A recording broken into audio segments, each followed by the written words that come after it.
فوجیوں میں دیکھو نا، رات کو ٹائم پہ سلایا جاتا ہے، وہ سلانا بھی گورنمنٹ کی طرف سے پابندی ہے، سوئے گا تو، ان کو پتا ہے نہیں سوئے گا صبح اٹھ کے کیا کرے گا.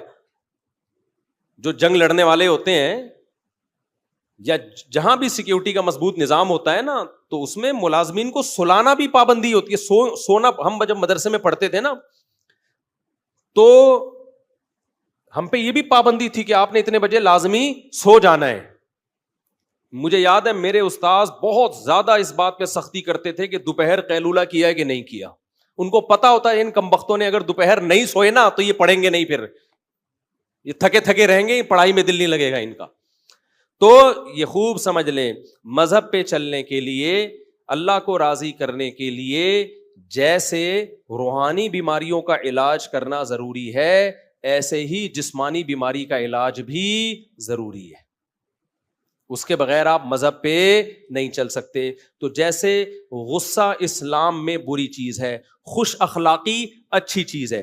نبی صلی اللہ علیہ وسلم نے فرمایا قیامت کے دن میرے سب سے قریب وہ ہوگا جس کے اخلاق سب سے اچھے ہوں گے. تو کیا مطلب سارے بلڈ پریشر کے مریض نبی کے ساتھ ہوں گے قیامت کے دن؟ بولو نا بھائی. نہیں، بلڈ پریشر والوں کا وہ تو کہاں ہوں گے، وہ تو اچھے اخلاق ان کے بہت مشکل ہے نا. اسی طرح یاد رکھو، ہاں ایک اللہ کی طرف سے بیماری مسلط ہو گئی، اس پہ تو پھر صبر کا ثواب ملتا ہے. وہ تو اللہ کی، جیسے ایوب علیہ السلام ساری زندگی بیمار رہے ہیں، اس میں ایوب علیہ السلام کا قصور نہیں تھا، وہ بیماری کس کی طرف سے تھی؟ اللہ کی. اور علماء کہتے ہیں ایسی بیماری میں صبر کی توفیق بھی ملتی ہے، جس میں انسان کی اپنی حماقت نہ ہو، بلکہ یہ کس کی طرف سے ہو؟ اللہ کی طرف سے ہو. ہماری بیماریاں ہماری اپنی حماقتوں سے ہیں، اللہ کی طرف سے نہیں ہیں، اپنی حماقتوں سے ہیں. تو اب میں یہ اتنی لمبی تمہید کے بعد آپ سے عرض کر رہا ہوں کہ اسی طرح جیسے اسلام میں غصہ حرام ہے، بد اخلاقی حرام ہے، اسی طرح اسلام میں سستی بھی کیا ہے؟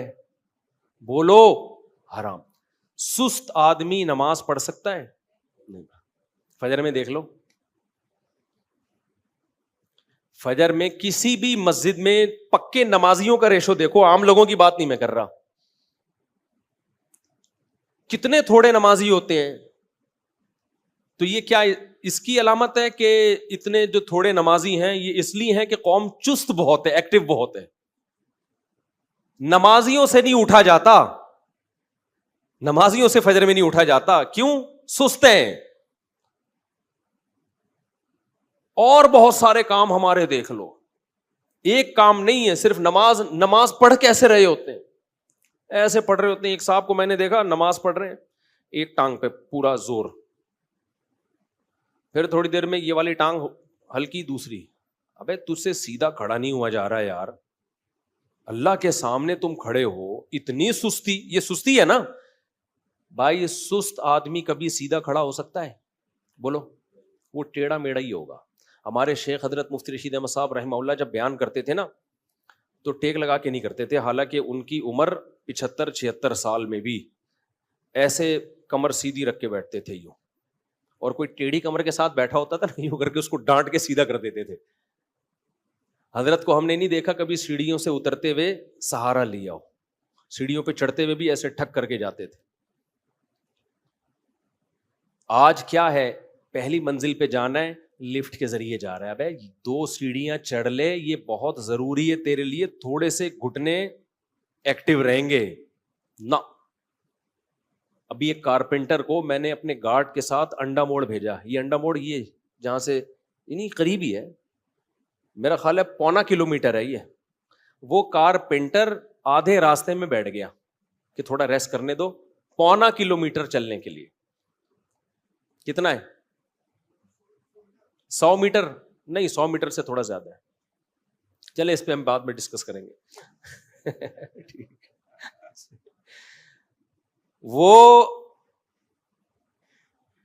بیٹھ گیا بیچ میں، جوان آدمی. تو یہ قوم کی حالت ہے. تو یہ جہاد کرے گی؟ یہ جہاد کرے گی؟ تو سستی اسلام میں بری چیز ہے. چستی کیا ہے؟ میں بھی چستی پہ اتنے بیانات کر رہا ہوں، آپ یہ نہ سمجھے مفتی صاحب پتہ نہیں کتنے ایکٹیو ہوں گے، ہم بھی آپ جیسے ہی ہیں، لیکن بات تو وہی کریں نا جو ٹھیک ہو. کیا خیال ہے؟ تو اب مجھے ایک بات بتاؤ، جب ہمیں صحابہ میں کوئی سست نہیں ملتا اور اتنی قربانیاں سست لوگوں کا کام ہے ہی نہیں جو قربانیاں صحابہ نے دی. خالد بن ولید نے روم اور فارس کے بخی ادھیڑ کے رکھ دیے تھے.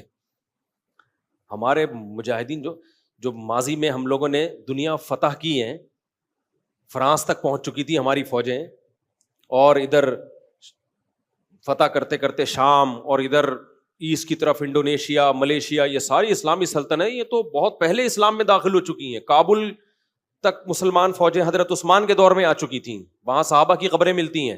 ازبکستان، آذربائیجان، یہ سب حضرت عثمان کے دور میں فتح ہو چکا تھا. تو یہ سست لوگوں کا کام ہو سکتا ہے؟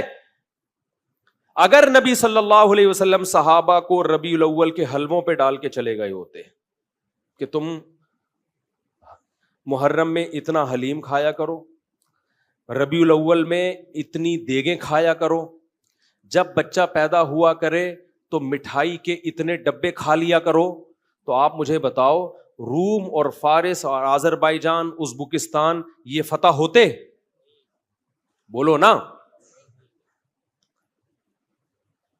تو مذہب پہ چلنا ممکن ہی نہیں ہے سست آدمی کے لیے، سمجھ رہے ہو نا. اس سے فجر میں اٹھا جائے گا، اٹھ کے آئے گا تو ایسے لگے گا جیسے قبر سے کسی نے مردہ اکھاڑا ہوا ہے. آپ دیکھ لو نا، جو سست بچے ہوتے ہیں آپ ان کو اٹھاؤ تو صحیح، ایسے مرے ہوئے آ رہے ہوتے ہیں جیسے تجھے پھانسی کے پھندے کی طرف لے کے جا رہے ہیں، ہم پھانسی گھاٹ کی طرف لے کے جا رہے ہیں. پھر آگے بیٹھے گا تو وضو خانے میں بیٹھ جائے گا، وہیں جھومتا رہے گا بیٹھ کے. پھر وضو خانے سے اس کو اٹھاؤ گے، آگے کھڑا ہوگا، پھر عجیب اسٹائل سے کبھی ایک پاؤں پہ سہارا لے کے ادھر، کبھی ادھر، کبھی پھر ناک میں کھجا رہا ہے، کبھی کان میں انگلی گھما رہا ہے. نہ نماز میں خشوع و خضوع، نہ وضو تمیز سے ہوگا اس کا. عجیب. تو یہ کیا ہے بھائی؟ یہ کسی کام کا نہیں ہے، یہ امت پہ بوجھ ہے، یہ نمازیوں کو بدنام کر رہا ہے. بوڑھا امام ہوتا ہے نا، بوڑھا امام، وہ بیچارہ سمجھ میں آتا ہے کہ رکوع میں گیا، دیر، اللہ اکبر کہہ دیا اور رکوع میں جانے میں دیر ہو گئی، سجدے میں جانے میں دیر ہو گئی، سجدے سے اٹھنے میں دیر ہو گئی. جو بوڑھے ہوتے ہیں وہ تو مجبور ہیں بیچارے، بڑھاپے میں ہو جاتے. میں نے جوان امام دیکھے ہیں سجدے میں جا رہے ہیں، اللہ اتنا لمبا اللہ اکبر کہ پبلک سجدے میں پہلے پہنچ چکی ہے، امام صاحب ابھی راستے میں پہنچے. یار آپ تو 30-35 سال کے ابھی ینگ ہو، آپ اتنا لیٹ پہنچ رہے ہو، سردے میں اتنا لیٹ پہنچ رہے ہو.